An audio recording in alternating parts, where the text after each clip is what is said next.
What's going on YouTube? Today we're going to go over the DYS ELF.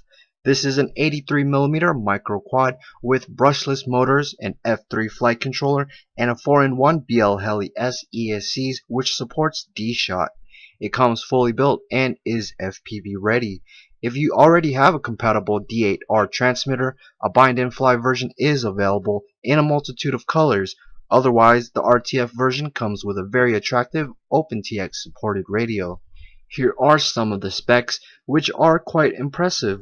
1102 brushless motors at 10,000 kV, D-Shot ready, 10 amp 4-in-1 ESCs, a tiny 800 TVL camera, and an adjustable 5.8 GHz 40 channel VTX that you can switch between 25 and 200 milliwatts. If you're flying indoors, switch over to the 25 milliwatts, and for open airs and outdoor flight, switch over to the 200 milliwatts. Alright, let's go ahead and get started.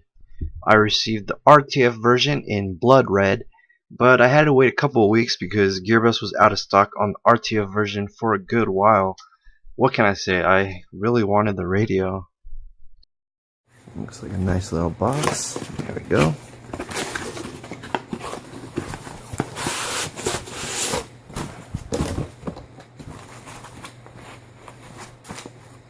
First up, we have an instructions manual. Actually, really great information in here, so I'd suggest you skim through this before flying, especially if you're a beginner. Oh, it's upside down. Remove this piece. This is the power adapter for the included charger. Okay, so yeah, I really wanted to test the ELF out with this radio. It looks great and it's a good size, not too big, not too small. A light version of the OpenTX is supported using the D8R protocol. I was told that it's possible to connect to other D8R receivers, but since there is no model memory, it will only support one aircraft at a time. 4 AA batteries will power this guy up. I just picked up a couple of rechargeable batteries, so it's perfect for this.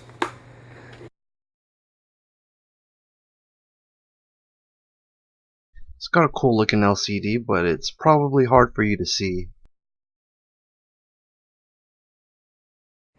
Here's a better shot. I just had to find the right angle. Anyways, you can see it boots up with the DYS logo. On the screen we have signal strength, the radio's voltage, and a timer. It's cool to have, but I personally never look down at my transmitter, especially when flying FPV. It just wouldn't be useful. I guess it's for those who are flying line of sight. I'm just gonna go over some of the options here. To access the menu, just press the enter button. First on the list we have the channel monitor. This lets you see which channel corresponds to which switch or gimbal, and it changes in real time. So move the throttle and you'll see it moving here. Same goes with the switches. Next is reverse, which is self-explanatory. It just lets you reverse the channel. Next is channel mapping. It's currently set to AETR for channels 1 through 4, SWA is channel 5, and so on. And then other options include Expo, mixing, setup where you have access to binding, and you can turn the ketone or the beeps on and off.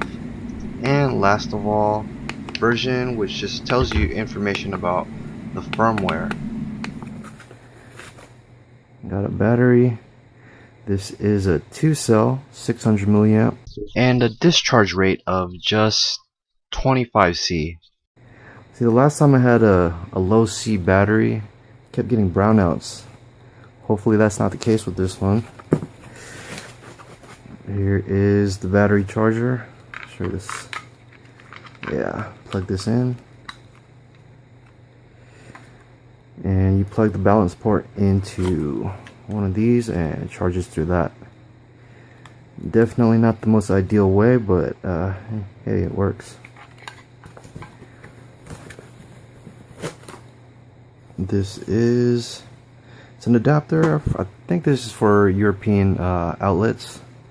which means I don't need it.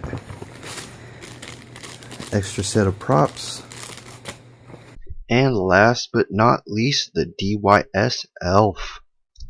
It looks great. It kind of reminds me of Tiny Whoop, except much more powerful with more advanced features. In fact, compared to the Tiny Whoop, the Elf would be a Ferrari, whereas the Tiny Whoop would be a Civic. Anyways, it's very well put together, feels very durable. The frame is a combination of tough plastic and carbon fiber. The carbon fiber measures in at 2 millimeters thick, which seems like it should be pretty durable, especially with it being for a frame that's so light. However, these narrow pieces do worry me, since it's gonna absorb most of the impact in a crash. Going right around, we have some plastic landing legs with red and green LEDs right underneath to help distinguish the front and rear for when flying line of sight.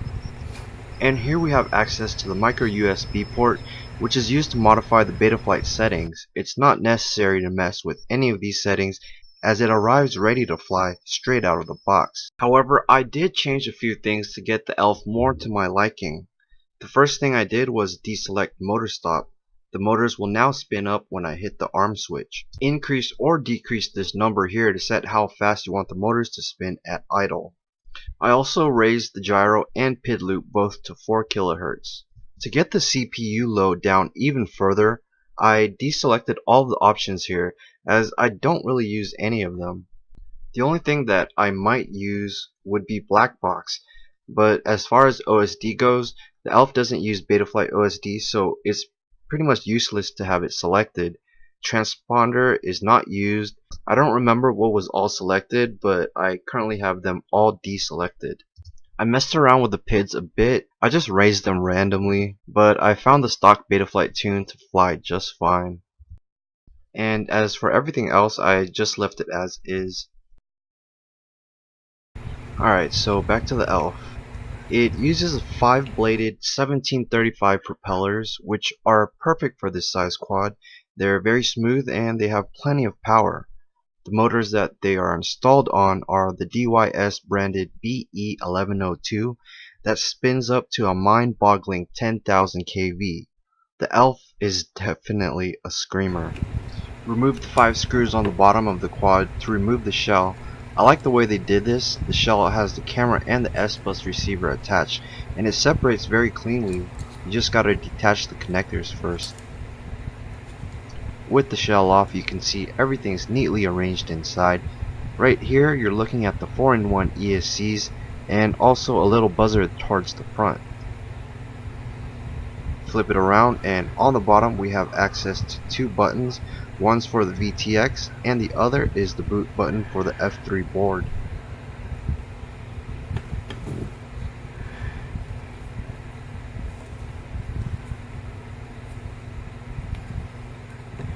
Alright, let's see what it looks like powered on. As you can see, the rear has red lights and the front has green lights. Definitely helps with orientation if you're flying line of sight. There are 2 connectors located on the bottom of the Elf. One is of course the proprietary connector for the battery, which I am very disappointed for. The only reason why I'd imagine DYS would do this is because they wanted to make more money selling more batteries. And the other is a 5-pin connector for the OSD, and another, unfortunately, it doesn't come with the adapter. Thankfully, you can still adjust the OSD with your transmitter. Let's take a look at how much everything weighs. Just 58 grams, that's next to nothing. The battery's more than half of that at 31 grams. Here is some FPV flight footage, and I guess I had the OSD turned off by accident. So far it's got pretty good picture quality. There is a little bit of static, but then again I am flying from inside my house. I'm able to get only halfway around my house before the video starts to get bad, but all in all I'm pretty happy with it. I've flown it a couple more times since this flight, a couple more times in open areas, and found that the footage to be much clearer. I think I flew maybe 100 meters away without issue. I didn't want to go too much further in case it cuts out, because trying to find this thing would be pretty much like a needle in a haystack. All in all, the DYS ELF is an awesome micro quad, suitable for both beginners and experts. It's got plenty of power. At the same time, it's super easy to fly, especially in angle or horizon mode. It's durable and very well put together, but then again, there are some iffy areas on the carbon fiber frame. A good crash might snap those little extensions on those arms. The proprietary JST connector for the battery was a bad idea. It may be good for DYS, but kinda screws hobbyists since they would need to buy new DYS batteries, but then again, I guess they could make their own. All said and done, I've been having a lot of fun with this one. Overall, it's really a great quad. And with that being said, thanks for watching and happy flying.